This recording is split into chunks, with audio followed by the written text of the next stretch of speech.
What's up, everybody? The 901 MC back again with another Quantum Leap video. This time for episode 10 of Quantum Leap. Yes, episode 10 of a show we never thought would be made. This time is Paging Dr. Song. He leaps into a young first year med student or nurse. I guess she's a nurse. I guess she's not a med student. Who immediately delivers a baby. So you're like, oh wow. That's all he's gonna do. And then but no, it gets crazy. This is set in Seattle of 1994. And there is a train wreck, which you think is gonna be the whole story, but it's not. It's actually he has to save 3 different patients. One of those is has a brain tumor, one of those has shrapnel in his head, and one of them has a reaction to a anesthetic that the hospital is pushing.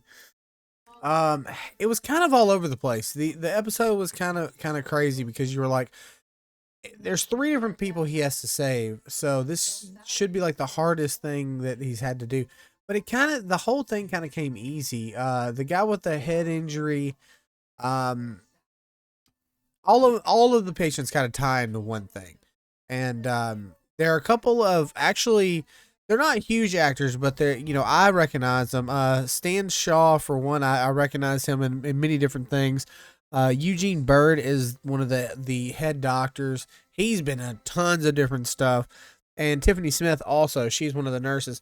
Kind of cool to see. They're not very well-known actors, but kind of cool to see just those little bit actors that you've seen in other things like Supernatural and stuff like that in the show. That was pretty cool. But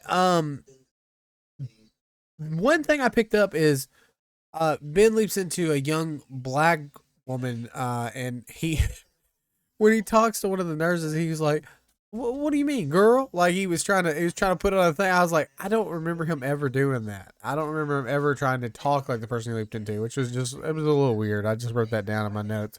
But this was a pretty good episode. Here's the thing. They didn't spend a whole lot of time in the present. A lot of people for the first half of the season were mad that they spent so much time in the present. But this time I wanted them to spend time in the present because they have Janice Calavici and they're trying to get to the bottom of why she's trying to help Ben and why she helped him leap and all this stuff. And they're just teasing it. They're teasing little by little bit pieces. I wrote down in my notes, Magic is the effing man because he is. Magic is the man. He does talk about like how somewhere at another time that Janice would have been part of the Quantum Leap project, and he says maybe she should have been part of the Quantum Leap project, and it was really cool. I was like, man, if it was that she would try to get Sam, that's her dad's wish, and he talks about that. Magic talks about it. So. Like I said, they kept the present day in very short spurts, teasing and teasing and teasing. Another note,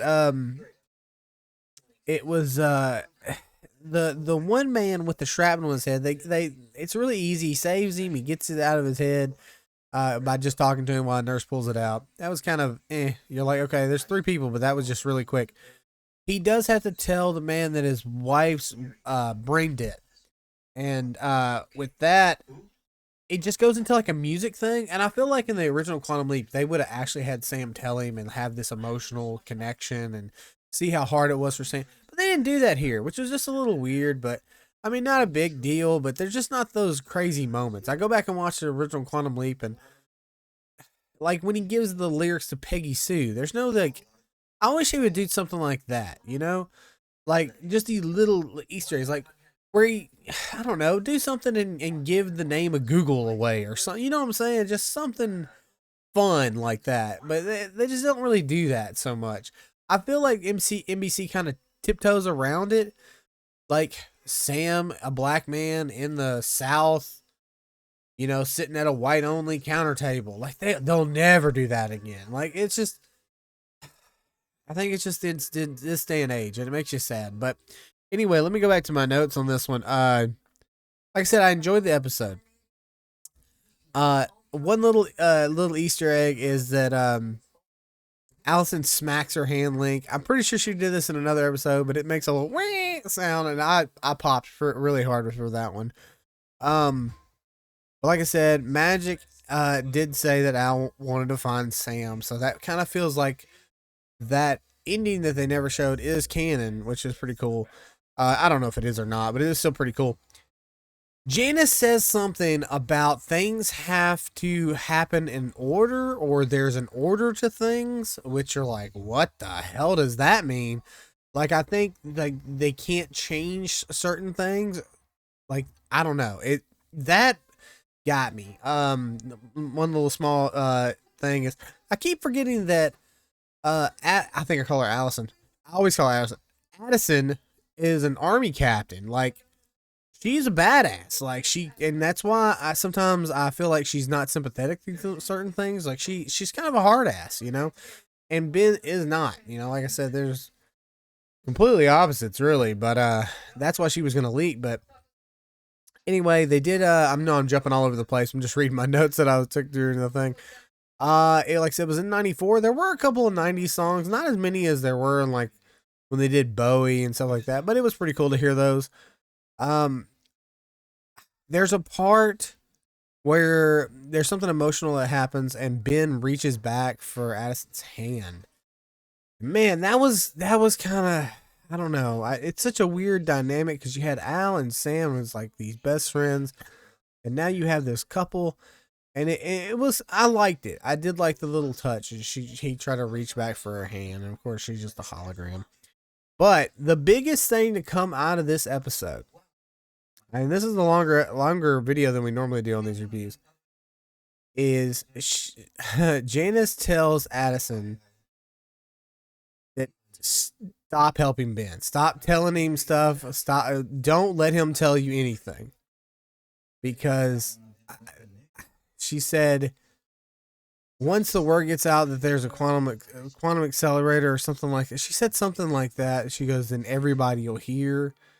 And she said, even the people that sent the other leaper or whatever. So apparently there's just, I don't know. They're trying to keep that quantum leap project hidden because once it's out, basically it can't get into the wrong hands. That's what it kind of sounds like, but who knows? I mean, now it sounds like evil leapers or a government leap that is trying to mess things up or something. I don't know, but it's getting really, really, really good. The present day stuff had me hooked this time. The next episode looks like Ben is some kind of general and there's a nuclear reactor. I don't know. At first I thought it was going to be UFOs and I was like, wait a minute. Let's not jump the shark that quick. But it was a great episode. I thought it was pretty good. I didn't really, the leap was okay. You know, like I said, cool to see like bit actors that are in other stuff, like other things.